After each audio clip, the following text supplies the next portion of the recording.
since the time USFDA has increased inspections, and Correct. we've seen it grow up many-fold. But in India, we've also seen the number of warning letters go up. We've seen two extremes emerge. Some companies have taken it very seriously, but there are also extremes. We saw Hetero, where there were paper shredders which were found. We saw another company which got in employees to come in for a strike so that they could avoid an FDA inspection. Why are we still finding, such extremes? The regulatory inspectional system is improving, and it's hopefully with PICS and with the recent agreement that FDA has with Europe to harmonize. We have not focused on harmonizing the inspectional practices. We have focused quite a bit on harmonizing the requirements for submissions, correct? So we have a heterogeneous inspectional system, and the inspectional system is designed to be a narrow slice. I mean, they come for a few days. They see what is visible to see. So it's going to be heterogeneous, correct?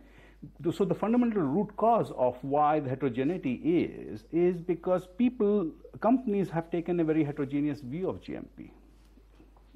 Once we are just focused on external auditors to tell us what quality is, and not really internalize and say this is what our quality standards are. And I think the more companies which do that, the external auditing and external inspection is useful, but not critical for them anymore. And I think that's the direction we have to move in. How has the third-party auditors helped companies? We've seen very few examples of companies coming out of the warning letters. Correct. In cases where a third-party audit or a global revamp is required. Where is it that it is falling short, or is it really a long road to walk? So we make two products, real product, paper product. They improve the paper product, and guess what? Nothing improves with that. So GMP remediation focused on paper product is ineffective. On average, you spend $300 million, this is US, close the factory. Novartis, Benvenue, you can go and look at the history. This history repeats itself. Unfortunately, people are not seeing this. The evidence is right in your face that you have to improve your manufacturing process, you have to improve everything together, not just the paperwork. In fact, improving the paperwork, putting in new technology, all it does is you will fail more as the system comes in place. So the third-party auditors are essentially not helping, you're saying? No, they're helping in one aspect. That's not a complete picture.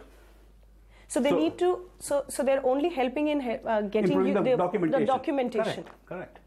So what could be what could be your suggestion then in this case? You have to bring a basic fundamental understanding of what delivers quality. Bring the technical compliance from a documentation perspective, technological solutions, and a cultural change.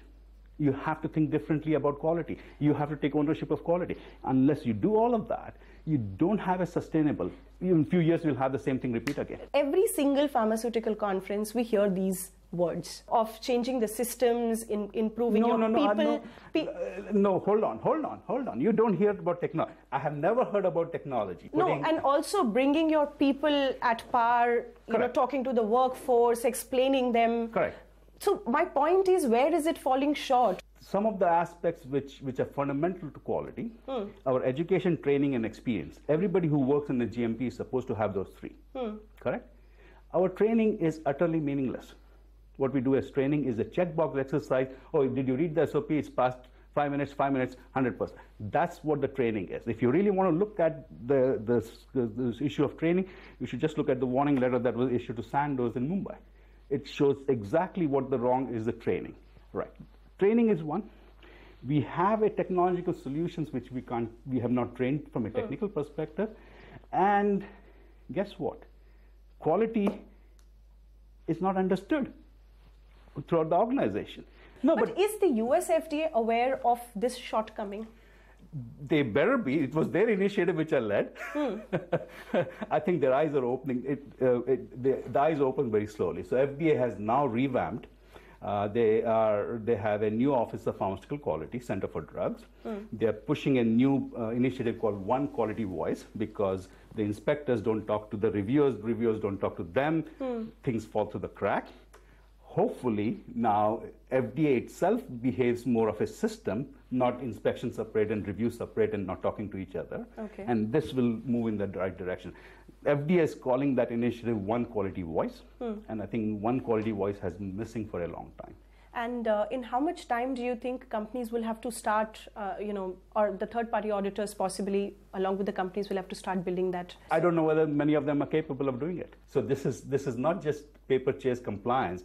This is hardcore technical. This is hardcore technology-related engineering aspect, statistical aspect, which many of them are not trained on. When 483s come, there is a deadline for the companies to respond. There is a deadline when the warning letter comes to respond. But there is no deadline for the USFDA to come back with a remediation timeline. So you have an audit which has actually cleared, and there is an EIR or something, but a formal approval takes 6, 7, 8 months to come.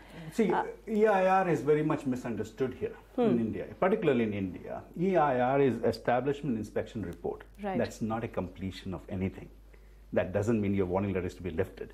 You have to read the EIR carefully. EIR issuance has nothing to do with warning letter. So people misunderstand that. EIR is simply an establishment inspection report. Based on that, several other steps may be necessary.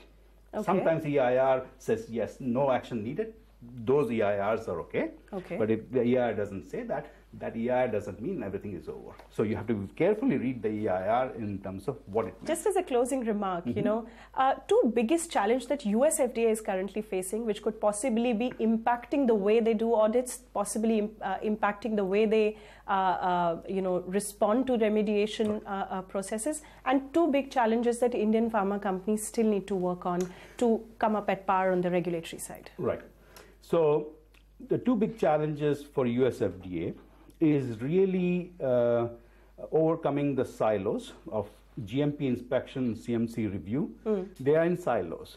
And to be totally risk-based and guide each other, I think this is happening. So I'm already seeing the recent 483s where the reviewers and inspectors have collaborated, that evidence is coming. I think that's happening at a bit superficial level. If they strengthen that, the quality of the inspection, the quality of the review, and how they make risk-based decisions will improve. Okay, that's under the One Voice quality Dr. Woodcock has championed. And so it has started. Right. So, and that needs to be strengthened.